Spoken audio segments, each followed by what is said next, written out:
સોંગઢ પોલીસે જૂના bus stand નજીકથી એક વ્યક્તિના દારૂના મુદ્દામાલ સાથે ઝડપી પાડ્યો।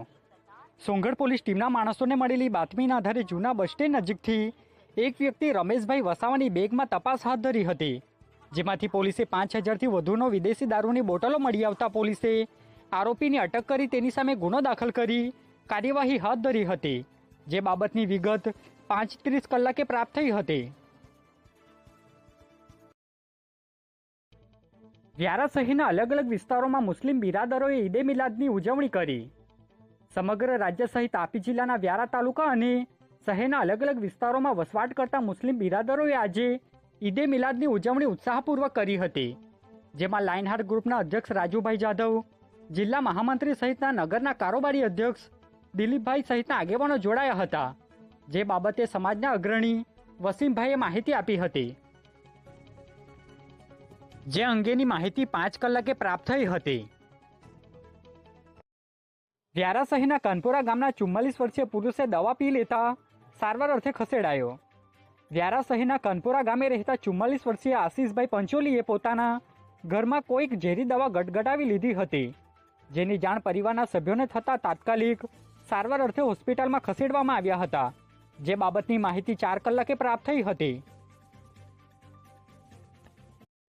વાંકા ગામે બાઇક સ્લીપ ખાઈ જતા ચાલકનું ઘટના સ્થળે મોત નીપજ્યું। નિઝર તાલુકાના વાંકા ગામની સીમમાં બાઇક ચાલક જયેશ મરાઠીને અકસ્માત નડ્યો હતો, જેમાં ચાલકને પોતાની બાઇક પરના સ્ટીરિંગ પરથી કાબુ ગુમાવતા બાઇક રોડની નીચે ઉતરી જતા અકસ્માત થયો હતો। બનાવને પગલે પોલીસે ગુનો દાખલ કરી કાયદેસરની કાર્યવાહી હાથ ધરી હતી, જે બાબતની વિગત 2:30 કલાકે પ્રાપ્ત થઈ હતી। ઉચ્છલ તાલુકાના ગાંધીનગર ગામની સીમમાં ટ્રક અને ટેન્કર વચ્ચે ધડાકાભેર અકસ્માતમાં ચાલકને ઈજાઓ પહોંચી।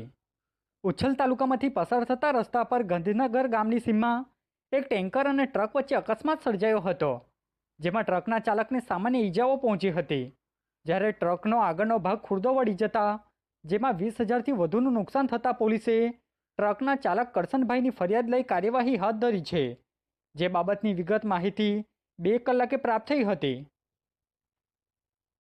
સોમનાથ કોડીનાર હાઈવે પર પ્રાસલી નજીક બોલેરો અને ટ્રેક્ટર વચ્ચે અકસ્માત સર્જાયો।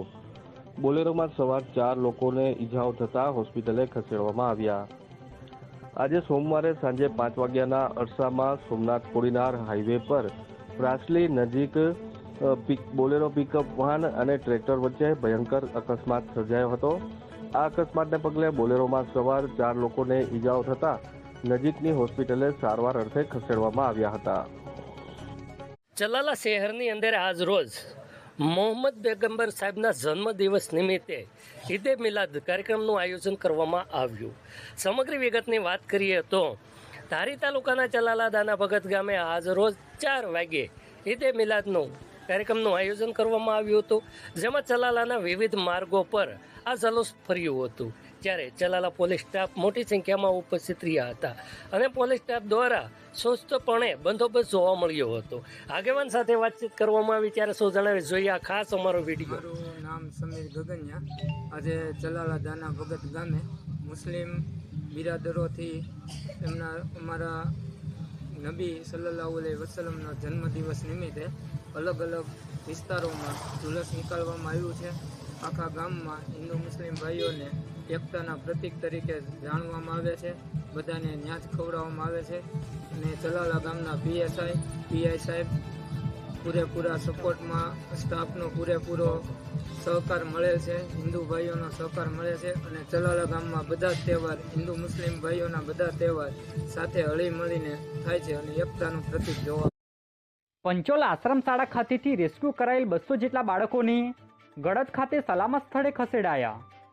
તાપી જિલ્લાના ડોલવણ ખાતે આવેલ પંચોલ આશ્રમ શાળામાં પૂરના પાણીએ પ્રવેશ કરતા બાળકોનું એનડીઆરએફની ટીમ દ્વારા રેસ્ક્યુ કરાયું હતું, જેમાં 200 જેટલા બાળકોને ગળદ આશ્રમ ખાતે સલામત સ્થળે ખસેડવામાં આવ્યા હતા, જે માહિતી આજે 2 કલાકે મળી હતી।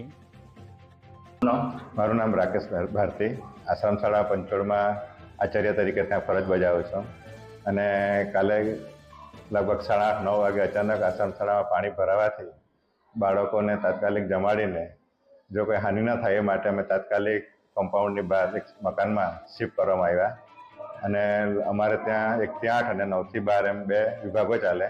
એમ મળીને કુલ લગભગ 267 જેટલા બાળકોને અમે ત્યાં ઉપર સુરક્ષિત જગ્યાએ લઈ ગયેલા.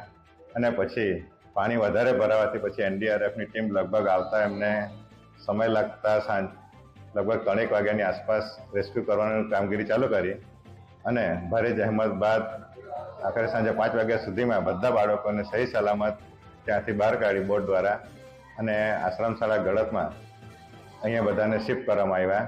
અને અહીંયા આવતાની સાથે બાળકોને સરસ જમાડ્યા પણ અને બપોરે નાસ્તો પણ આપ્યો. અને બાળકોનું ભણતર ન બગડે એ હેતુથી એમને અહીંયા શિક્ષણ કાર્ય પણ ચાલુ રખાયું ઓનલાઈન ટીવી પર. અને એ લોકોને જમવાનું રહેવાનું બધી વ્યવસ્થા અહીંયા સરસ કરવામાં આવી. વ્યારા શહેરના મીંઢોળા નદી કિનારે આવેલ રિવરફ્રન્ટમાં પાણી પ્રવેશતા પાણી ઓસરી જતા નુકસાન થયું. તાપી જિલ્લાના વ્યારા શહેરમાં આવેલ રિવરફ્રન્ટમાં પાણી પ્રવેશી ગયા હતા, જે પાણી ઓસરી જતા રિવરફ્રન્ટને નુકસાન થયું હતું, જેને લઈ નગરપાલિકા દ્વારા સર્વે ચાલુ કરી કામગીરી પૂર્ણ કરવામાં આવશે એવું જણાવવામાં આવ્યું હતું, જે માહિતી આજે 3 કલાકે મળી હતી. મારું નામ દિલીપભાઈ જાદવ, કારોબારી અધ્યક્ષ વ્યારા નગરપાલિકા. મીંઢોળા નદી પર જે વરસાદ ખૂબ રેલ આવી તેમાં ટાઇલ્સ, ગ્રીલ, બ્લોક એવું બધું નુકસાની થયું છે. તેનો સર્વે અમે એન્જિનિયરો પાસે ચાલુ કરાવ્યો છે. હવે કેટલું છે તે અમે તમને પછી જણાવીશું. અને અમે સરકારને રજૂઆત કરીએ છીએ કે આ તાત્કાલિક ધોરણે આ થાય. રિવરફ્રન્ટ સિવાય અન્ય કોઈ જગ્યાએ નુકસાન રિવરફ્રન્ટ સિવાય આપણે નવી વરસાદમાં બી ઝૂંપડાઓમાં પાણી ઘરોમાં ભરી ગયા હતા. તાત્કાલિક અમે નગરપાલિકાની ટીમ ત્યાં મોકલીને તાત્કાલિક એને બી કંટ્રોલમાં લેવામાં આવ્યું હતું.